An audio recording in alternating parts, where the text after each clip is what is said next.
Ya está conectado. Bueno. Dios los bendiga, hermanos. En estos momentos no debemos de estar atrapados por el pesimismo. Todo lo contrario. Nosotros que creemos en Cristo, somos personas de esperanza.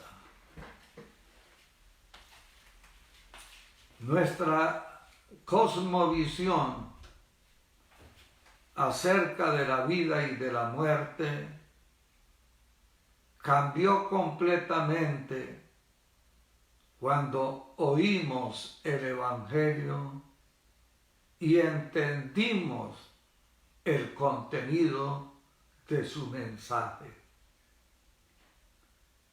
Esa es la idea para hacer la reflexión esta mañana. ¿En qué consiste el Evangelio?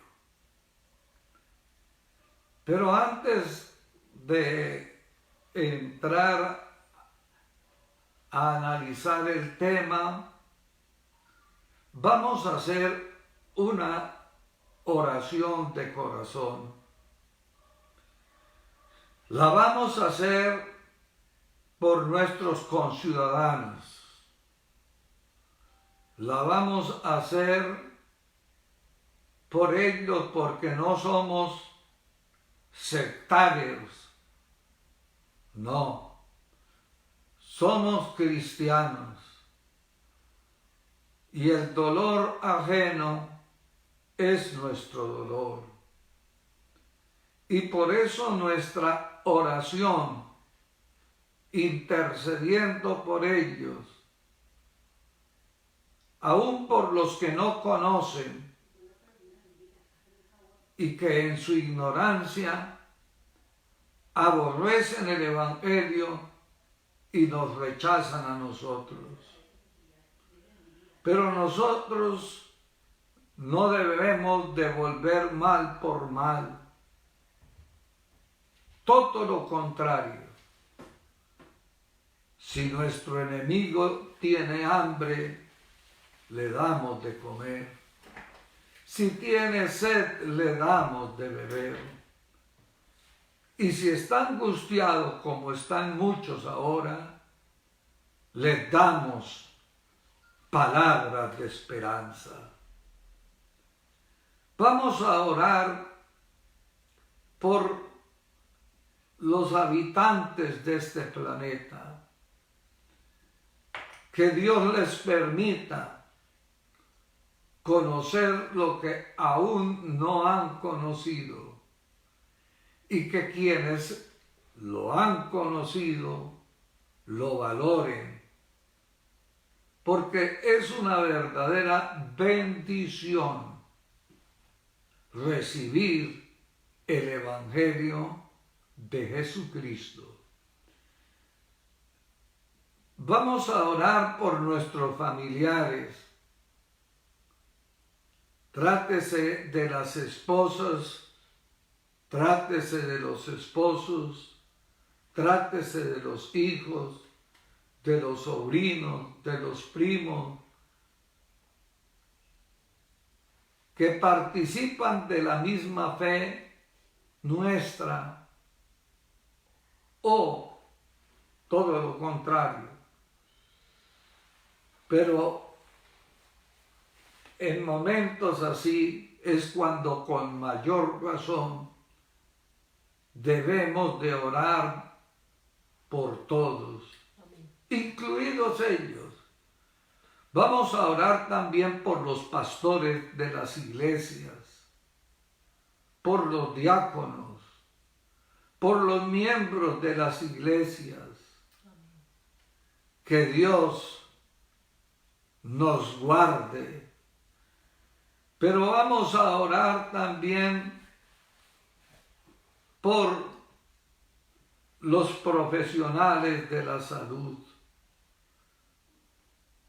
Bueno, debía de mencionarnos de último, pero se me chispoteó. Vamos a orar por los profesionales de la salud, médicos, enfermeros, enfermeras, quienes trabajan en los laboratorios clínicos, por los que hacen el aseo dentro de los hospitales o en nuestras ciudades, por los agricultores que no suspenden su trabajo y gracias a ellos los citadinos podemos contar con alimentos. Vamos a orar por los transportadores,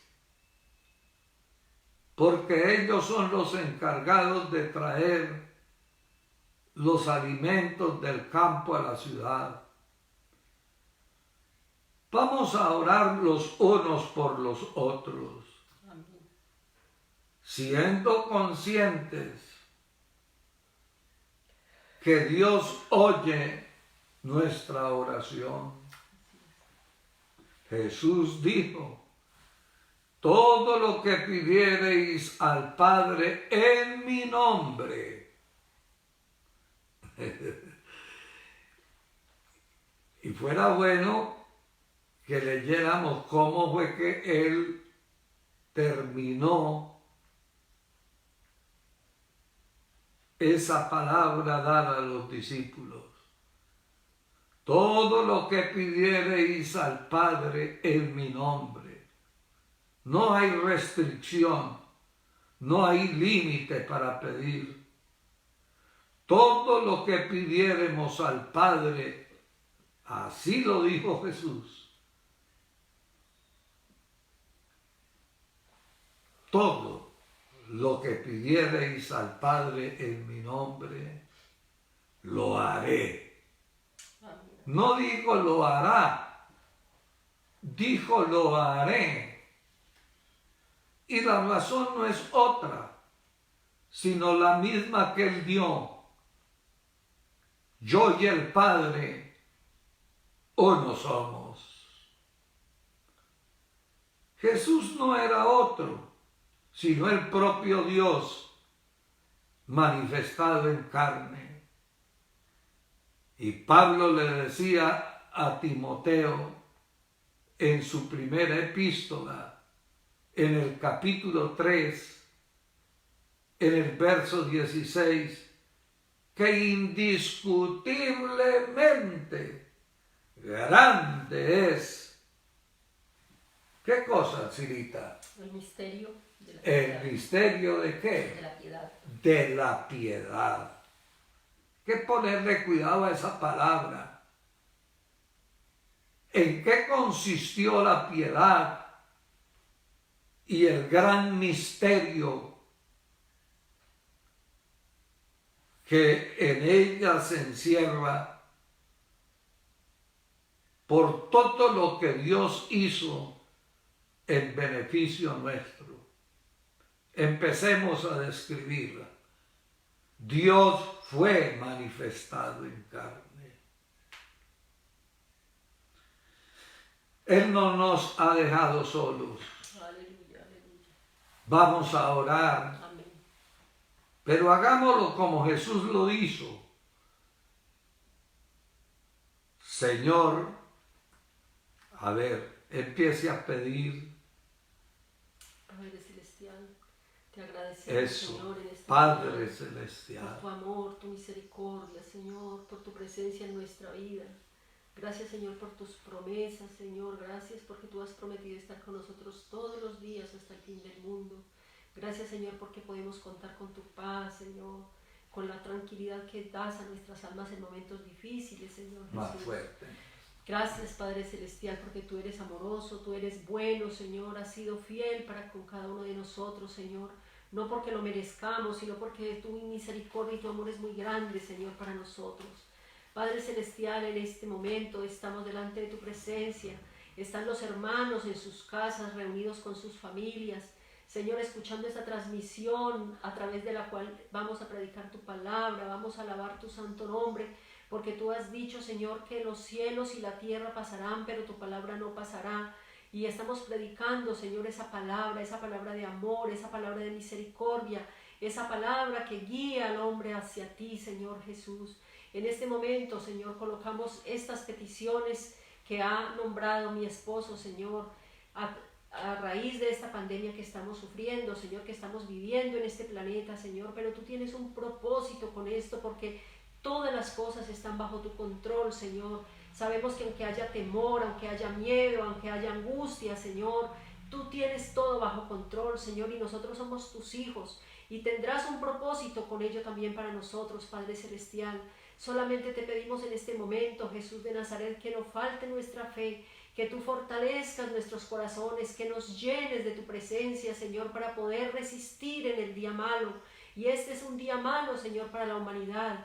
Y te pedimos que nos llenes como tu iglesia de tu amor, de tu misericordia, de tu poder, Señor, para que podamos tener palabra de consolación, palabra de fortaleza, Señor, para nuestras familias que no conocen de ti, para nuestros amigos, nuestros compañeros de trabajo, para las personas, Señor Jesús, que están sin esperanza, y que podamos nosotros mostrarte a ti como la esperanza, la única esperanza que tiene este mundo, Señor.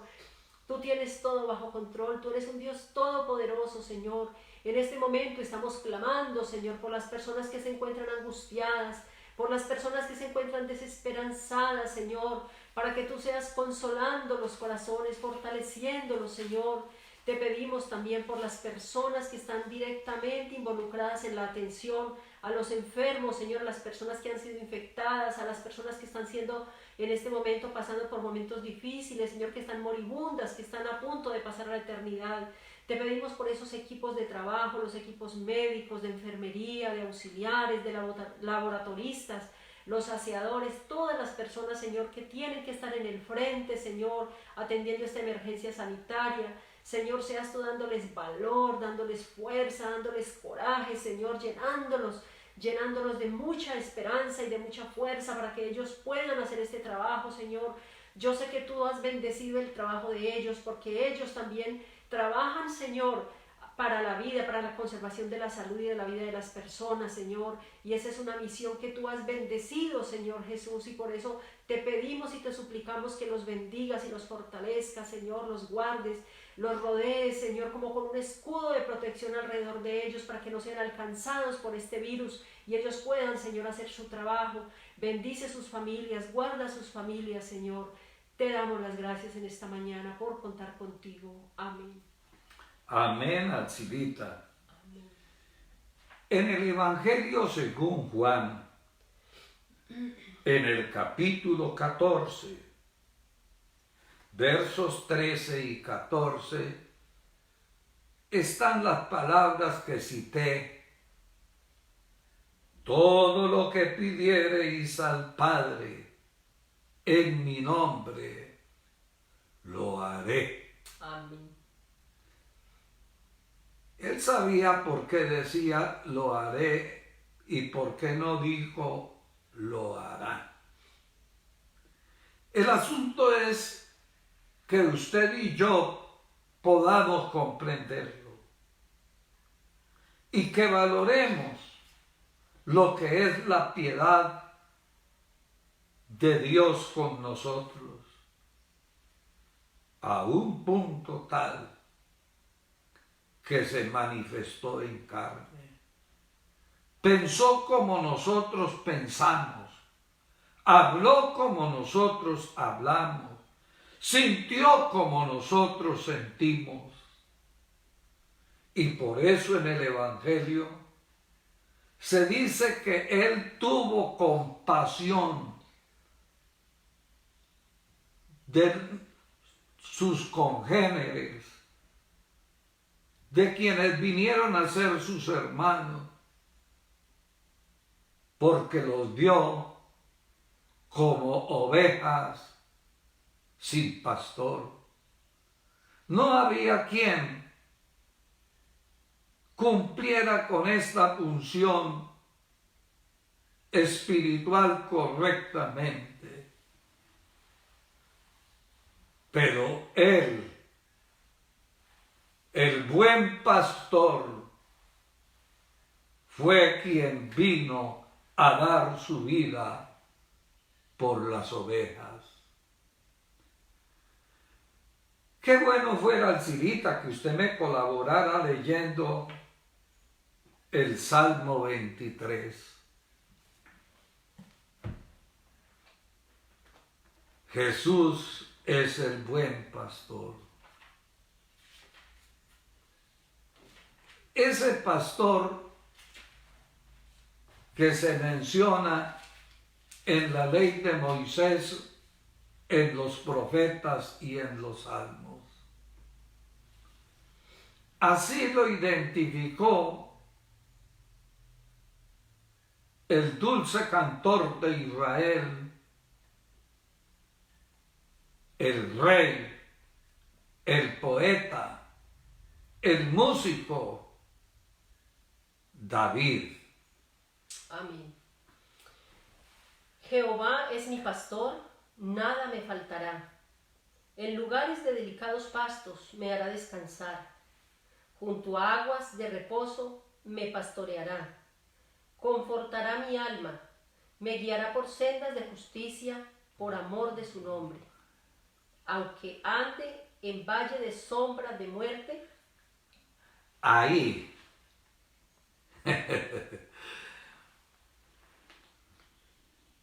Esa es la experiencia que estamos teniendo. Toda la humanidad con este virus está teniendo esta experiencia. Aunque ande en oscuridad, en valle de muerte, no temeré. No temeré que, Alcirita. No temeré mal alguno. Mal alguno. No. No vamos a dejar que ese virus nos desdibuje, nos desarticule. Todo lo contrario. Pongamos al pastor nuestro, a Jehová, a ese mismo que manifestado en carne portó su nombre con este predicado: socorro nuestro. Al fin y al cabo, eso es lo que quiere decir Jesús en hebreo. Jehová, socorro nuestro. Por eso Él se identificó como el pastor.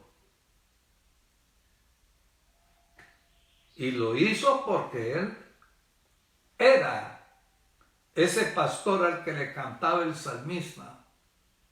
Ese mismo que vino a dar su vida por las ovejas.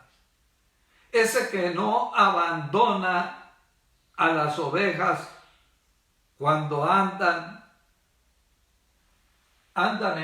en valle de sombra, de muerte. Ahí es cuando la ovejita más necesitaba al pastor. Ahí es cuando nosotros más lo necesitamos a Él. Los medios de comunicación nos bombardean con malas noticias. Los periódicos hacen lo mismo, pero nosotros vamos a hacer una lectura diferente, una interpretación diferente. Este coronavirus ha hecho que la humanidad se dé cuenta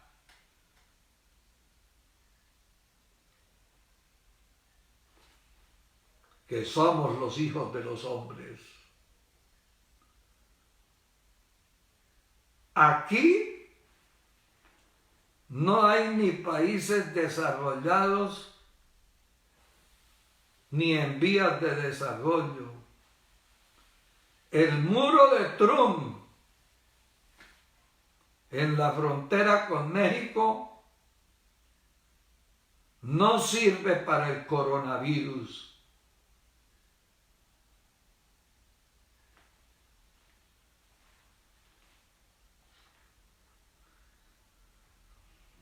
Son tan vulnerables los europeos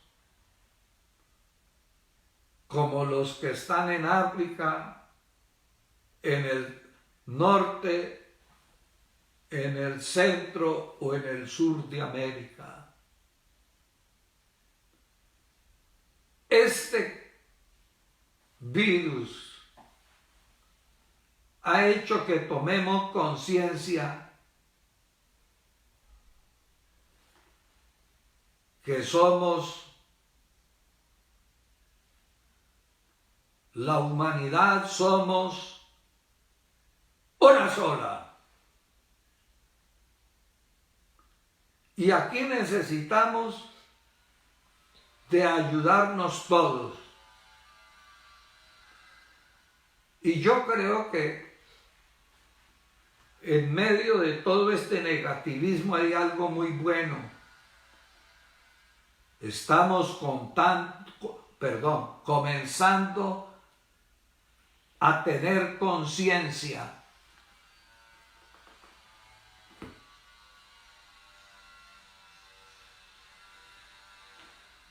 Somos uno. Por eso usted debe de cuidarse. Y yo debo de hacerlo. Usted y yo debemos de observar las medidas sanitarias que las autoridades de los diferentes países le piden a los ciudadanos que por favor las acaten. Si yo me cuido, cuido a mi esposa. Si ella se cuida, hace lo propio conmigo.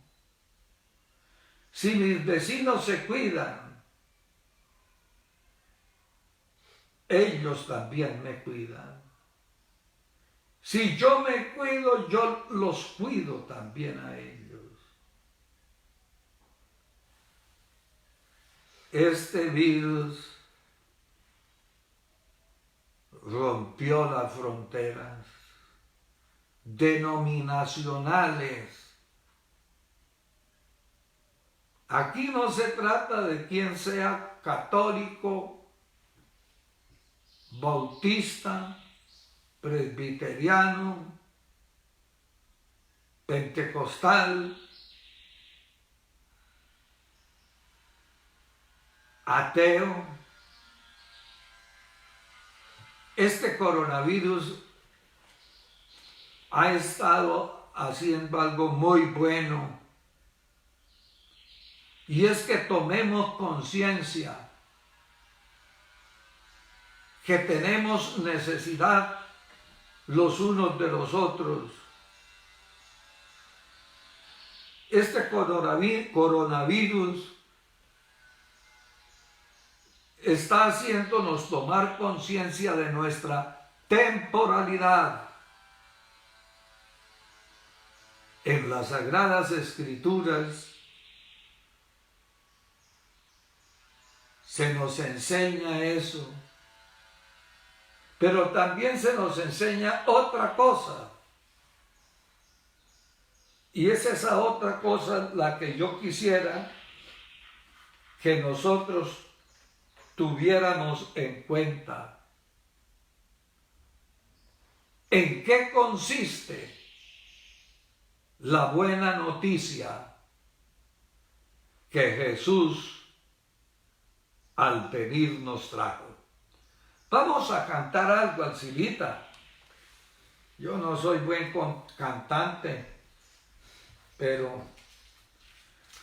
Bueno, yo tampoco soy cantante profesional, pero canto en el baño y en esta emergencia que tenemos también canto. Entonces vamos a cantar, hermanos, un coro que es antiguo. Se titula Aunque un ejército acampe contra mí. Amén.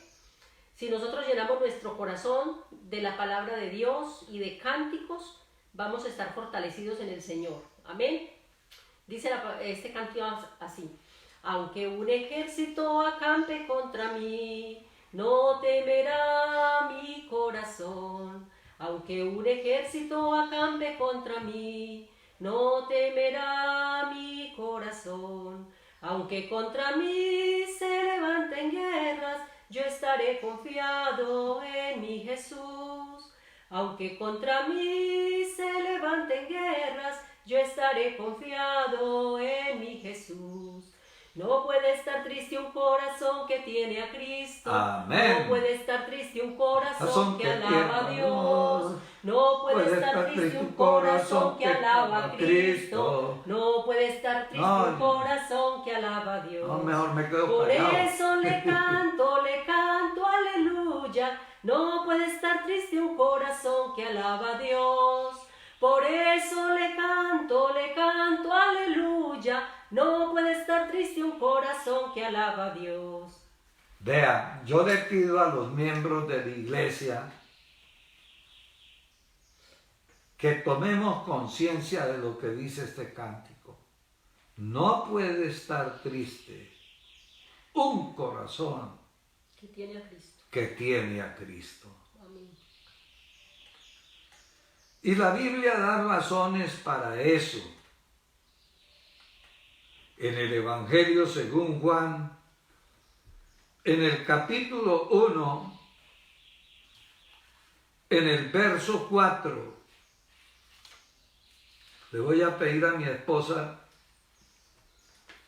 que lea por qué no puede estar triste un corazón que tiene a Cristo.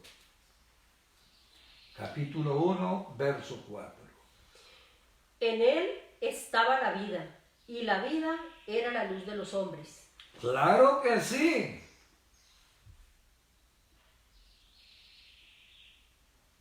Jesús no era un humano más. Tenía vida en sí mismo. Y a diferencia de los sacerdotes levíticos, fueran los sumos sacerdotes o no, debido a la muerte no podían permanecer. Pero este otro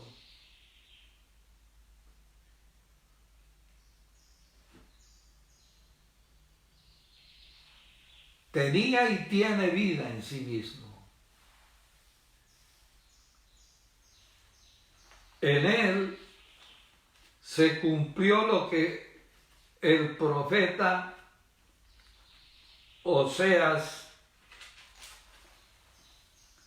había advertido a Israel. Capítulo 13 del libro de Oseas,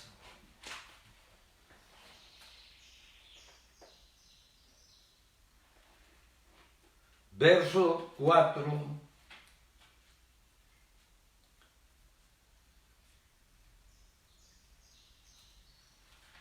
Dios le dijo al profeta, y él después lo escribió. ¿Qué fue lo que le dijo? Yo soy Jehová tu Dios, desde la tierra de Egipto. Dios siempre quiso que a los israelitas no se les olvidara la experiencia que vivieron en Egipto. ¿Y quién fue el que los rescató? ¿Y cómo los rescató? Por eso era frecuente que cuando Dios hablaba con un profeta y lo enviaba portando un mensaje, recordara eso. Luego dice, no conocerás pues otro Dios fuera de mí, porque es que allá en Egipto no hubo nadie con Jehová que pretendiera ser Dios para ayudarle a sacar a los hijos de Abraham de Egipto. No conocerás otro Dios fuera de mí, ni otro Salvador, sino a mí. Después dice, Oseas capítulo 13, ustedes como en la casa pueden leer los versos del contexto, pero aquí me toca que citar el verso 9. Continúa Dios haciéndole consciente a Oseas del mensaje que tenía que darle al pueblo por escrito. ¿Qué tenía que decirle de parte de Jehová? Te perdiste, Israel, mas en mí está tu ayuda. Óigame, ese es Dios. Desgraciadamente, esta es una historia que no termina. Israel se perdió. Dios lo rescató, pero ellos constantemente volvían al pecado y hasta llegaron a desear el volver a Egipto. Por eso el mensaje, te perdiste. ¿Qué quiere decir eso? Que por culpa de ellos estaban perdidos. Ahora viene la palabra buena para quienes se perdieron. ¿Cuál era esa palabra, Silita? ¿Más en qué? Mas en mí está tu ayuda. Es correcto. Cuando no tenemos quien nos ayude, Él es el que nos ayuda. Amén. Verso 14, Alcilita, por favor. De manos del Seol los redimiré. A ver, más despacio. De manos del Seol. No, señora, de la mano. Es que estoy leyendo en otra traducción que dice de manos. Ya, bueno. Esta es De la mano Reina del Valera Seol 95. los redimiré. Fíjense en eso. El Seol era para los hebreos el mundo subterráneo de los muertos. Y Dios le dice a Oseas que le lleve ese mensaje al pueblo. Del Seol los redimiré. Los libraré de la muerte. Pero vean cómo lo advierte, cómo va a librar a Israel, cómo lo va a librar. Oh muerte, yo seré tu muerte. ¿Cuándo vino a ser eso cierto? Cuando Dios se manifestó en carne y hecho como uno de nosotros, cargó con todos nuestros pecados y murió como tenía que morir un maldito, en muerte de cruz. Pero como Él era sin pecado, Él era el Cristo, Él era el que tenía vida en sí mismo, Él era el que podía ser la muerte de la muerte. ¿Cuándo pasó eso? Cuando Jesús resucitó de entre los muertos. Amén, aleluya. Para nunca más volver a morir.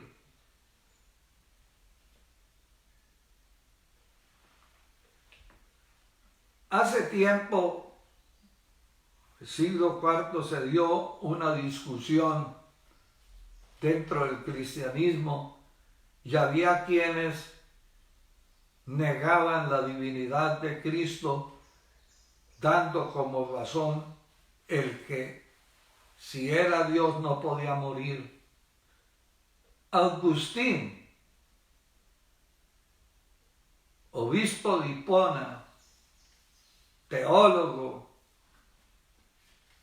les respondió orando y diciendo: oh Señor, ¿qué muerte es tu muerte, que a la misma muerte has dado muerte?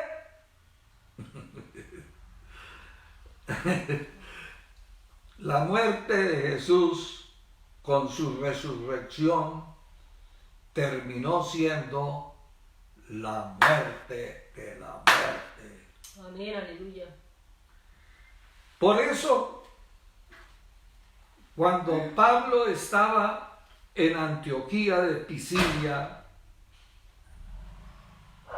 y tuvo que dar el mensaje en la sinagoga,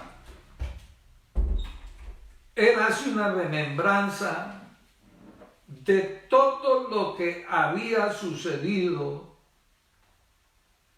en su nación. Hechos capítulo 13, verso 14 en adelante. Se dice que después de la lectura de la ley y de los profetas, los principales de la sinagoga mandaron a decirles: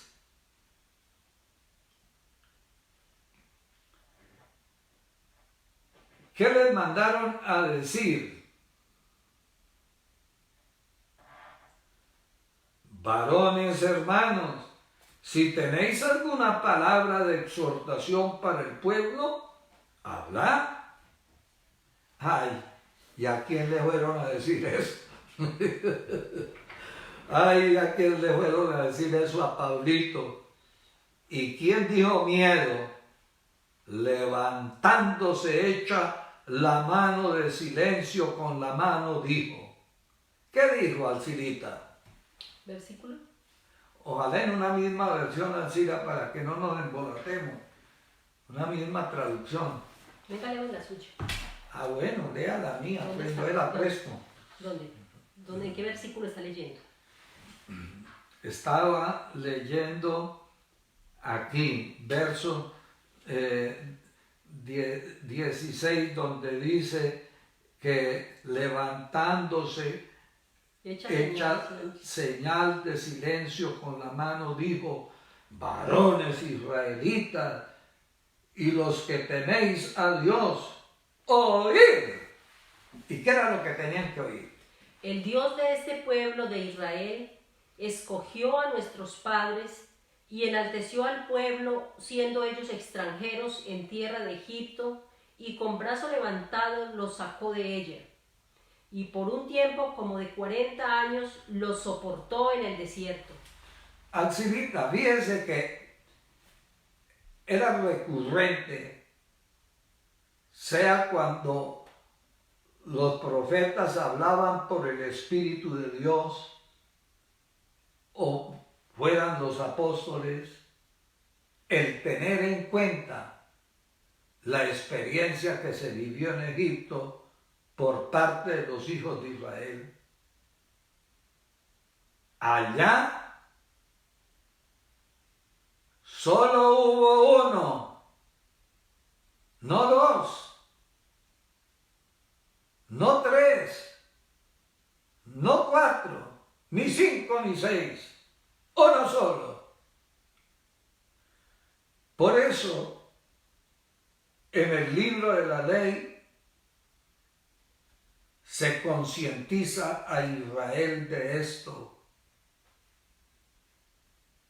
Oye, escucha. Deuteronomio 6:4. El Señor nuestro Dios, el Señor uno es. Pues bien, teniendo en cuenta lo que había pasado en Egipto, ¿qué más decía Pablito? Y habiendo destruido 7 naciones en la tierra de Canaán, les dio en herencia su territorio. Después, como por 450 años, les dio jueces hasta el profeta Samuel. Luego pidieron rey, y Dios les dio a Saúl, hijo de Cis, varón de la tribu de Benjamín, por 40 años. Quitado éste, les levantó por rey a David, de quien dio también testimonio, diciendo: He hallado a David, hijo de Isaí, varón conforme a mi corazón, quien hará todo lo que yo quiero. De la descendencia de éste y conforme a la promesa, Dios levantó a Jesús por Salvador a Israel. Antes de su venida, predicó Juan el bautismo de arrepentimiento a todo el pueblo de Israel. Mas cuando Juan terminaba su carrera, dijo: ¿Quién pensáis que soy? No soy yo él, mas he aquí viene tras mí uno de quien no soy digno de desatar el calzado de los pies. Varones hermanos, hijos del linaje de Abraham, y los que entre vosotros teméis a Dios, a vosotros es enviada la palabra de esta salvación. Porque los habitantes de Jerusalén y sus gobernantes, no conociendo a Jesús, ni las palabras de los profetas que se leen todos los días de reposo, las cumplieron al condenarlo. Vea, yo cada vez que veo esto me acuerdo de lo que Jesús le dijo a quienes se preciaban de ser los más entendidos en Israel, los escribas, los fariseos, los mismos sacerdotes. Tenían ojos y no veían. Algunos vivían del oficio de copiar las escrituras, y como no hacían otra cosa sino escribir, porque no había en ese tiempo imprenta, entonces terminaron llamándolos escribas. Y aunque escribieron muchas veces las mismas palabras, no vieron, no entendieron qué era lo que estaban escribiendo. Y eso es lo que dice Pablo. Dice: no conociendo a Jesús. 2, ni las palabras de los profetas que se leen todos los días de reposo. Por eso hay que tener cuidado. Hermano pentecostal, antes de leer la Biblia hay que arrodillarse y hablar con Dios para que Él nos deje ver lo que nosotros no podemos ver. Él es el único que nos puede ayudar en eso. Amén. La experiencia que se vivió en Israel fue esta. Leían todos los días de reposo las escrituras, las palabras de los profetas, y no conocieron a Jesús, ni las palabras que estaban leyendo, y las cumplieron al condenarle. ¿Qué más dice el hermano Pablo? Verso 28. Y sin hallar en él causa digna de muerte, pidieron a Pilato que se le matase. Y habiendo cumplido todas las cosas que de él estaban escritas, quitándolo del madero, lo pusieron en el sepulcro. Mas Dios le levantó de los muertos. Y él se apareció durante muchos días a los que habían subido juntamente con él de Galilea a Jerusalén, los cuales ahora son sus testigos ante el pueblo. Sí, señora. Fíjese en esto. Y en el verso 32 dice Pablo: nosotros también os anunciamos el evangelio de aquella promesa,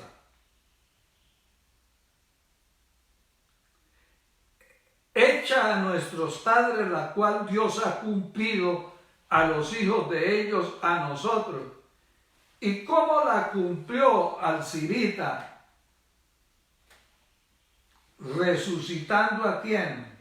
Resucitando a Jesús, como está escrito también en el Salmo 2: mi hijo eres tú, yo te he engendrado hoy. Sí, señora.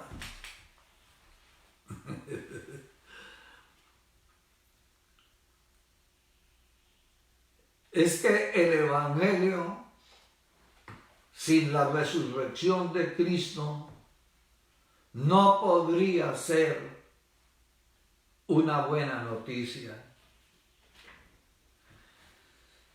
Verso 34. Y en cuanto a que le levantó de los muertos, para nunca más volver a corrupción, lo dijo así: os daré las misericordias fieles de David. Fíjense que lo que sucedió con Jesús no solamente tuvo que ver con él, sino con nosotros. Por eso Pablo utiliza el plural: os daré las misericordias firmes a David. Fieles de David. Bueno, fieles. Bueno, verso 35. Por eso dice también en otro salmo: no permitirás que tu santo vea corrupción. Claro, es que donde este santo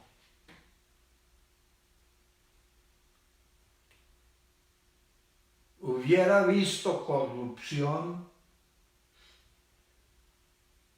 ahí sí se habrían salido con la suya los sacerdotes del templo, los escribas y los fariseos, y ahí se habría terminado todo.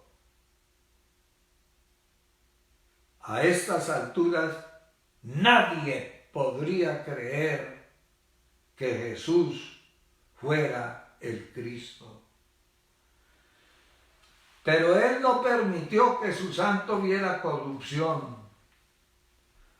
Y vea lo que dice Pablo en esa intervención en la sinagoga: porque a la verdad, David, habiendo servido a su propia generación, según la voluntad de Dios, durmió y fue reunido con sus padres. ¿Y qué pasó?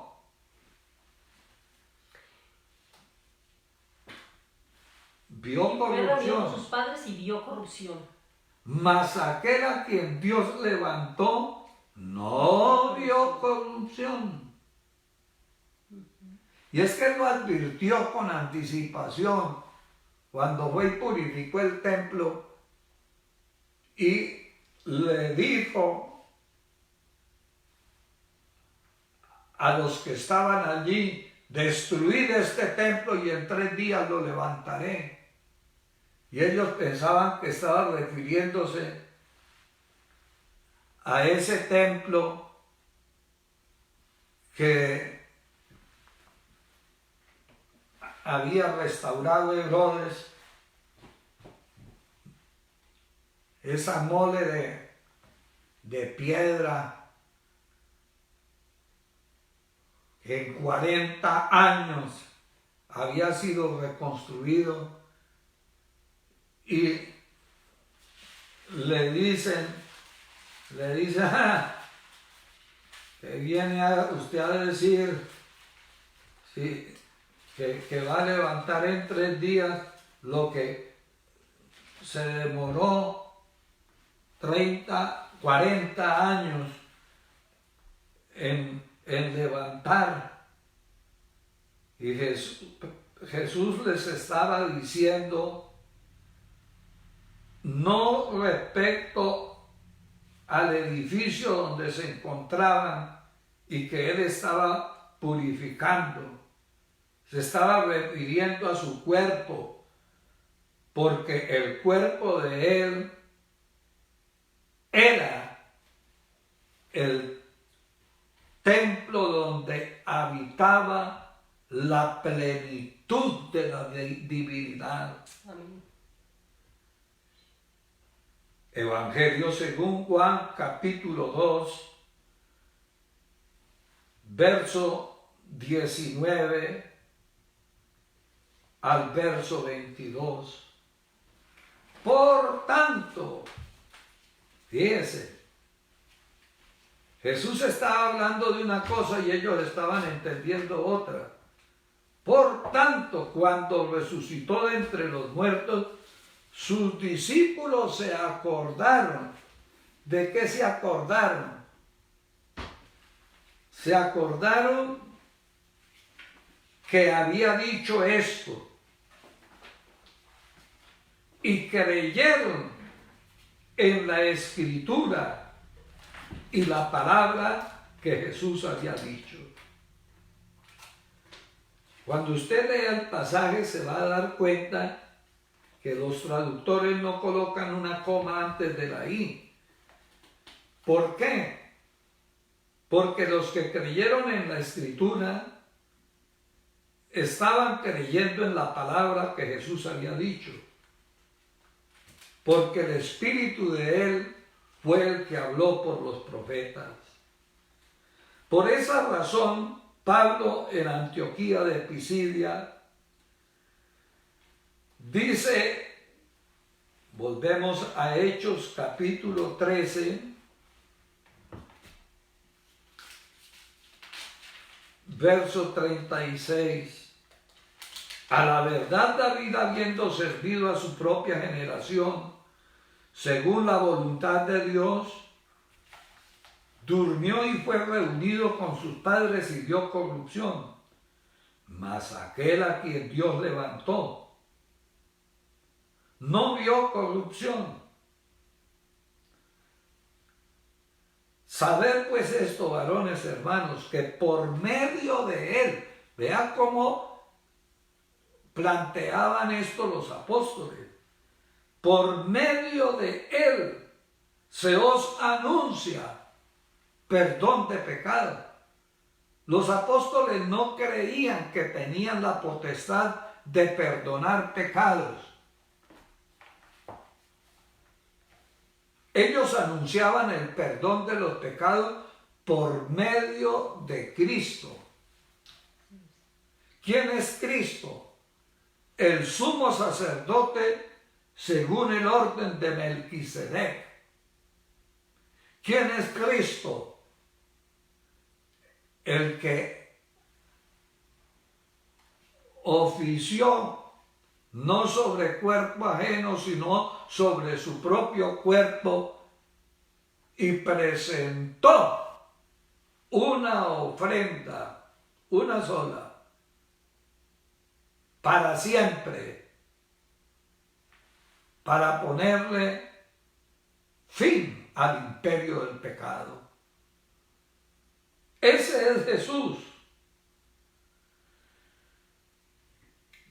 Y por esto los apóstoles se cuidaban al referirse al perdón de los pecados. Hechos 13:38. Esto es algo que nosotros tenemos que saber, Axilita. Por favor, ayúdenme a leerlo de nuevo. 38. Sabed pues esto, varones hermanos, que por medio de él se os anuncia perdón de pecados, y que de todo aquello de que por la ley de Moisés no pudisteis ser justificados, en él es justificado todo aquel que cree. Sí, señora, en él es justificado todo aquel que cree. Ese es el Evangelio. El Evangelio de la promesa cumplida a los padres cuando Él resucitó de entre los muertos. Sin resurrección no hay esperanza. No la hay. Y por esa razón es importante que nosotros valoremos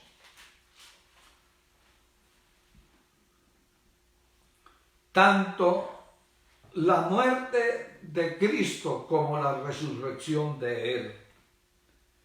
El apóstol Pablo, en su carta a los Corintios, en el capítulo 15, refutando a quienes ponían en tela de juicio la resurrección, hace ver que no se puede hablar de eso tan negativamente cuando hubo un acontecimiento que marcó la historia de la humanidad, la resurrección de Jesús de entre los muertos. Y en el supuesto caso de no haber sucedido la resurrección, dice Pablo, primera carta a los Corintios, capítulo 15, verso 14. Y si Cristo no resucitó, leanlo despacio, leámoslo. Y si Cristo no resucitó, vana es nuestra predicación. Vana es, también decía Pablo a los miembros de la iglesia en Corinto, vana es también vuestra fe. Dicho de otra manera, yo no tendría razón de estar aquí predicando. Ni ustedes para estar poniendo la confianza en lo que yo les estoy diciendo si Cristo no hubiera resucitado. Seríamos hallados, dice primera carta a los Corintios, capítulo 15, verso 15.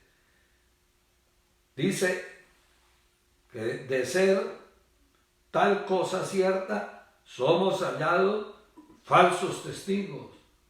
¿Por qué? Porque hemos testificado de Dios que Él resucitó a Cristo, al cual no resucitó si los muertos en verdad no resucitan. Porque si los muertos no resucitan, tampoco Cristo resucitó.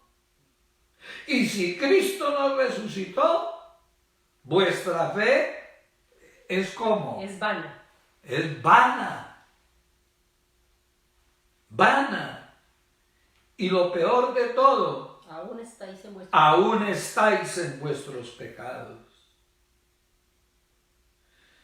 Verso 18. Entonces también los que durmieron en Cristo, ¿qué les pasó? Perecieron. No. Usted y yo tenemos que tener absoluta seguridad en la resurrección de Jesús. Amén. Porque eso es lo que lo acredita a Él como el Cristo. A Él como el Mesías o el Cristo. Porque el Cristo, como está escrito en la ley, permanece para siempre. Y eso fue lo que los judíos le dijeron a Jesús. Lo que ellos aún no sabían es que Jesús había previsto todo. Uno, el morir por nosotros, el permitir que destruyeran con la muerte el cuerpo de Él. Pero no contaban con esto otro. Jesús lo dijo, usted y yo lo tenemos que creer. Él le dijo a sus adversarios, destruid este templo y yo en 3 días lo levantaré. A eso se refiere el apóstol cuando dice que Dios lo levantó de entre los muertos. ¿Por qué? Porque la resurrección de Jesús se debe precisamente a que Él era el propio Dios manifestado en carne. Tenemos que tener una absoluta seguridad en eso. Para nosotros, los discípulos de Jesús, todo no termina con la muerte. No, Señor. Jesús se fue a preparar lugar para nosotros. Y va a volver por nosotros. Amén, amén. Que va a volver, va a volver. Por eso los invito para que tengamos en cuenta lo que escribió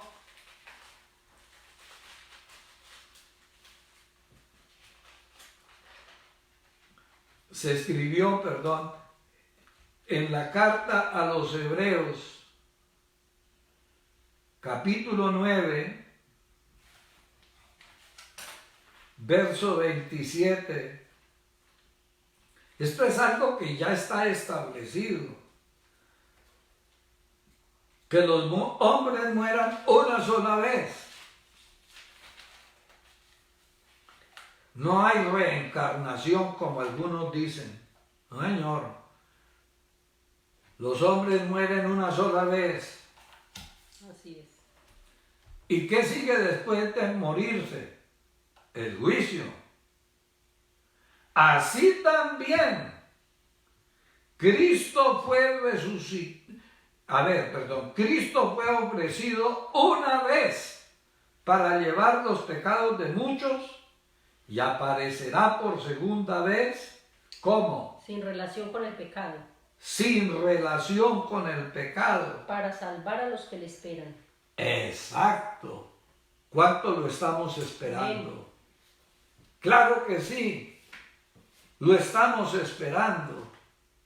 Por eso nosotros no nos llenamos de miedo con el coronavirus. No, no, no. Si no es ahora, será después. Pero que nos vamos a morir, nos vamos a morir. Pero tampoco vamos a colaborar haciendo lo que no debemos de hacer para morirnos antes de tiempo. No, Señor. Vamos a creer en lo que Dios ha dicho en cuanto a las medidas sanitarias enseñadas a los levitas, a los sacerdotes. El aislamiento social, el lavado permanente de las manos, el cuidado que tenemos que tener los unos con los otros. Pero nosotros no estamos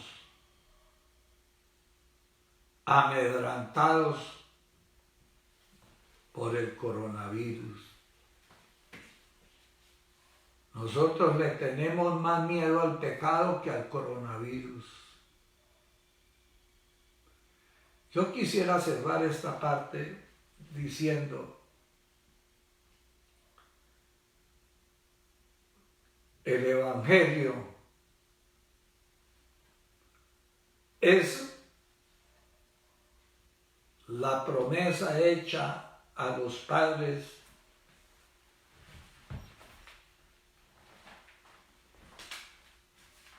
en cuanto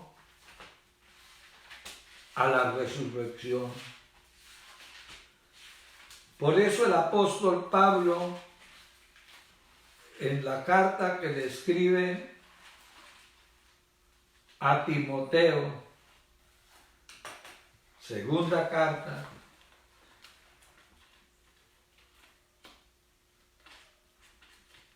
capítulo 1,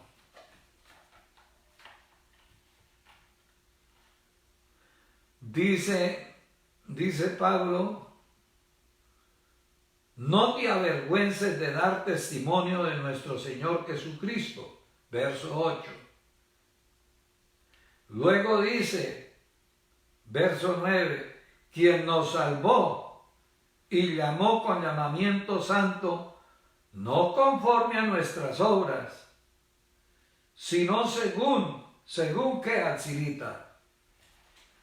Sino según el propósito suyo y la gracia que nos fue dada en Cristo Jesús antes de los tiempos de los siglos. ¿Qué más escribió Pablo? Pero que ahora ha sido manifestada por la aparición de nuestro Salvador Jesucristo, el cual quitó la muerte y sacó a luz la vida y la inmortalidad por el Evangelio. ¿Crees esto? Eso fue lo que Jesús le dijo a la hermanita de Lázaro. Porque Él es la resurrección y la vida. Amén, aleluya. Vamos, vamos. ¿Crees esto? Si lo crees, entonces no entres en depresión. No, Señor.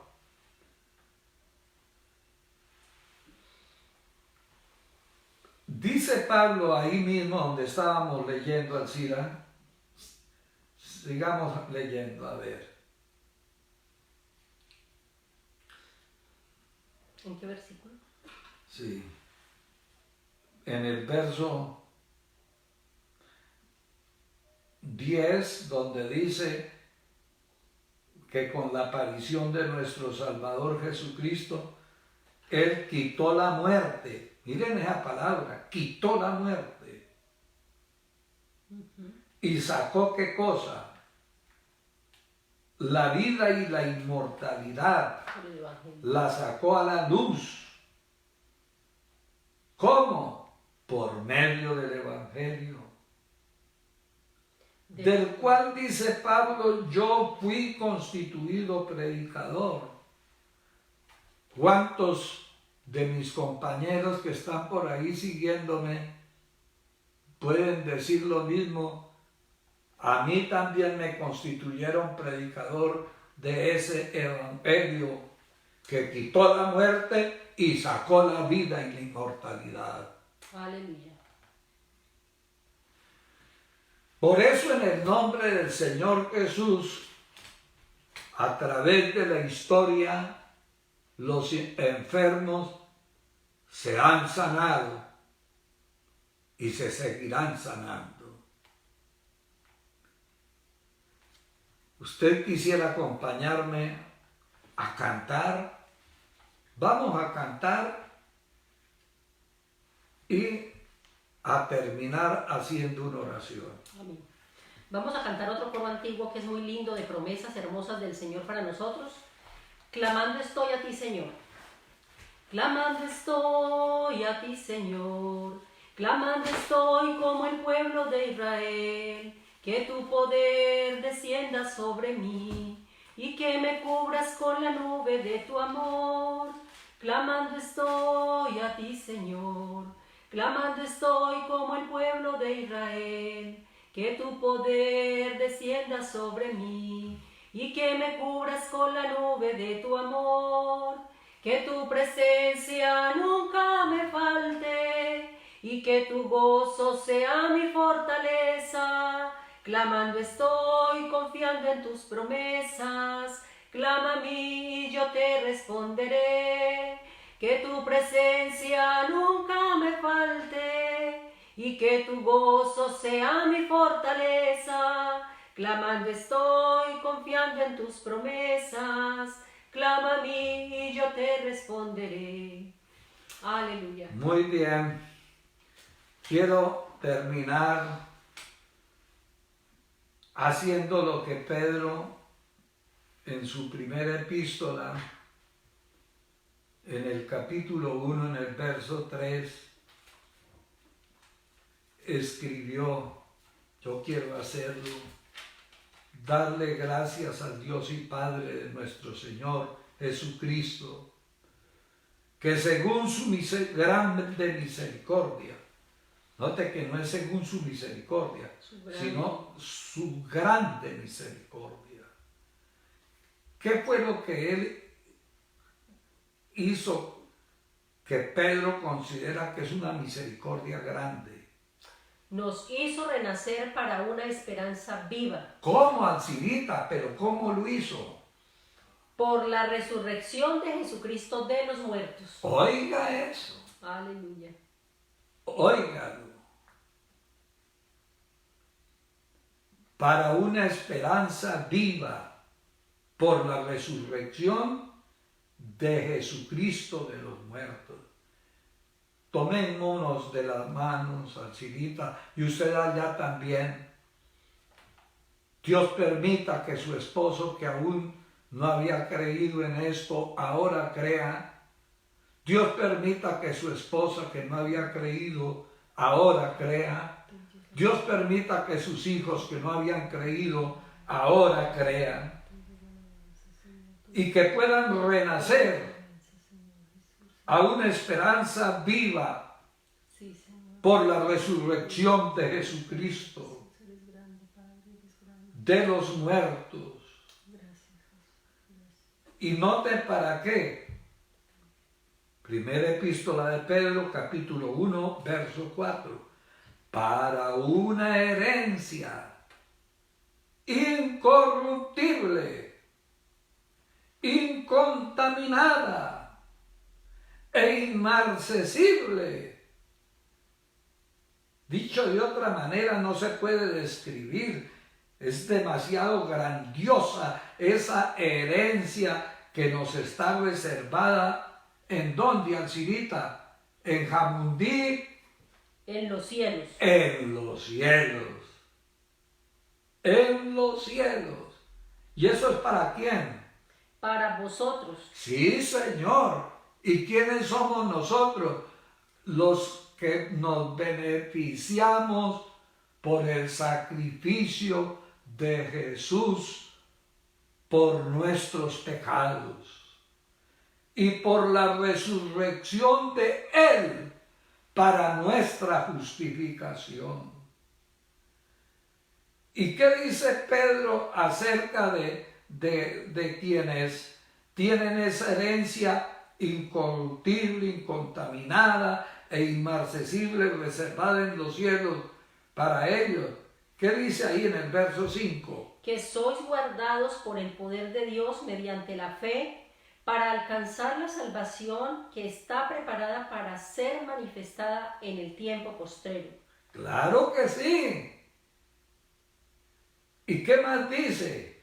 En lo cual vosotros os alegráis, aunque ahora por un poco de tiempo, si es necesario, tengáis que ser afligidos en diversas pruebas. Como esta es una prueba. Pero no va a ser más grande la aflicción que la esperanza. Amén, amén. Sigamos leyendo. Para que sometida a prueba vuestra fe, mucho más preciosa que el oro, el cual aunque perecedero se prueba con fuego, sea hallada en alabanza, gloria y honra cuando sea manifestado Jesucristo, a quien amáis sin haberle visto, en quien creyendo, aunque ahora no lo veáis, os alegráis con gozo inefable y glorioso, obteniendo el fin de vuestra fe, que es la salvación de vuestras almas. Sí, señora. Los cristianos primitivos no usaban imágenes, pero creían en Cristo. Amén. Muchos de ellos no tuvieron la oportunidad de conocerlo personalmente. Vinieron a conocer de Él por la palabra que predicaban quienes anunciaban el Evangelio. Pero yo quiero aprovechar el momento para hacer ver que los cristianos primitivos pudieron amar a Cristo sin haberle visto. No se necesita de una imagen para creer en Él. La fe no viene por una imagen. Eso está escrito en la carta a los romanos. Viene por el oír. Y no por oír cualquier palabra, sino la palabra de Dios. Amén. Bueno, ¿cuál es el fin de nuestra fe? Verso 9, primera epístola de Pedro, capítulo 1, verso 9. Obteniendo el fin de vuestra fe, que es la salvación de vuestras almas. Es correcto. Es correcto, ese es el fin, el objetivo de nuestra fe, la salvación de nuestras almas. Abrace a su esposo, abrácelo, usted que le ama, usted que no quiere que él se pierda, abrace a sus hijitos. Y Dios permita que ellos vengan a esta fe para que obtengan la salvación de sus almas. Porque ese es el fin de esta fe que nos trajo Cristo al morir por nuestros pecados y resucitar para nuestra justificación. Oramos. Señor Jesús, Padre Celestial, estamos acá reunidos, dígale, invocando tu nombre. en familia. No estamos acobardados, no estamos estresados. No estamos angustiados, sino esperanzados. Gracias, Señor, por ser nuestro Salvador, por ser nuestro sanador, por ser nuestro consolador. Señor, guarda a nuestra familia. Te pedimos por ellos, en especial por los que aún no han venido a la fe. Señor, permite que ellos también te puedan conocer y que puedan llegar a amarte sin poderte ver, pero que por la palabra del Evangelio la fe venga a sus corazones y que la esperanza en la vida eterna se arraigue en el corazón de cada uno de ellos, como en el corazón de cada uno de nosotros. Gracias, Señor Jesús. Amén. Amén. Terminemos cantando, Alcidita. Bueno, cantemos otro coro. Bueno, Vamos a cantar ese que cantamos en la iglesia con alguna frecuencia. Gracias, Señor, por el día tan lindo de hoy. Amén.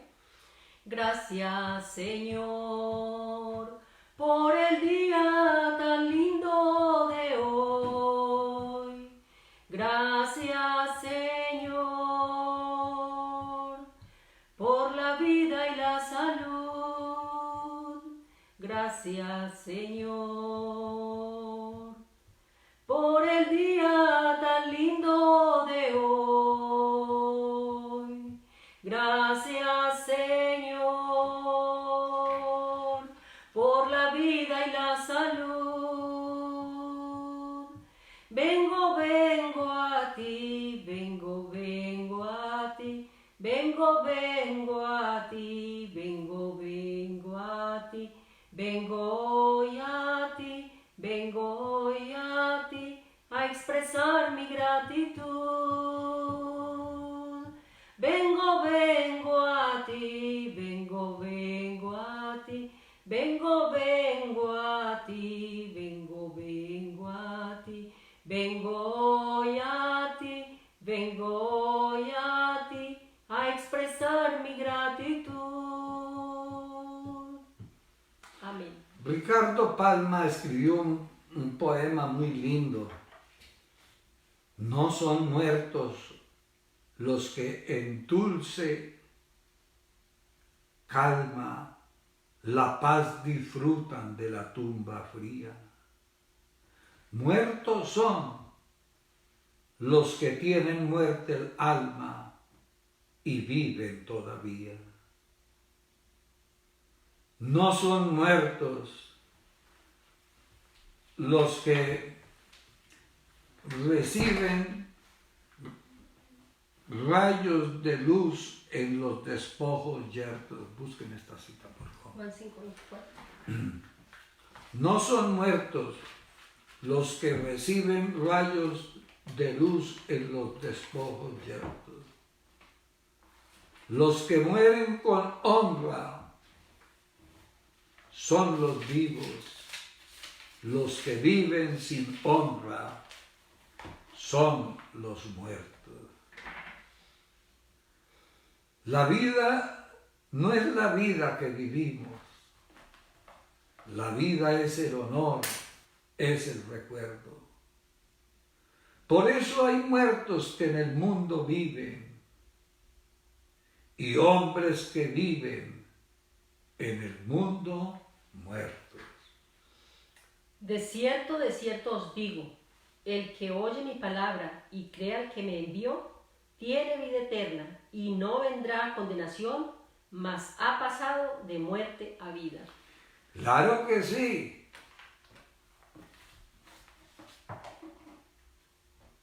Esta es la oportunidad para que pases de muerte a vida. Dígale ahora a Jesús, el que murió por nuestros pecados, y que sacó a la luz la vida y la inmortalidad. Dígale, te acepto como mi único y suficiente Salvador. Sí, Señor Jesús, gracias, Padre. Dígale, me arrepiento de todos mis pecados. Señor, coloco mi vida en tus manos. Que la sangre que derramaste en el Calvario me limpie de todo pecado. Dame la paz que el mundo no me ha podido dar. Y la esperanza que no había tenido. En el nombre tuyo, Señor Jesús. Amén. Amén. Muy bien. Dios me les bendiga. Dios me les guarde. Les amo mucho y procuro dar lo mejor de mi persona. Espero que esta enseñanza haya sido de bendición, de restauración y de esperanza para todos ustedes. Dios los bendiga.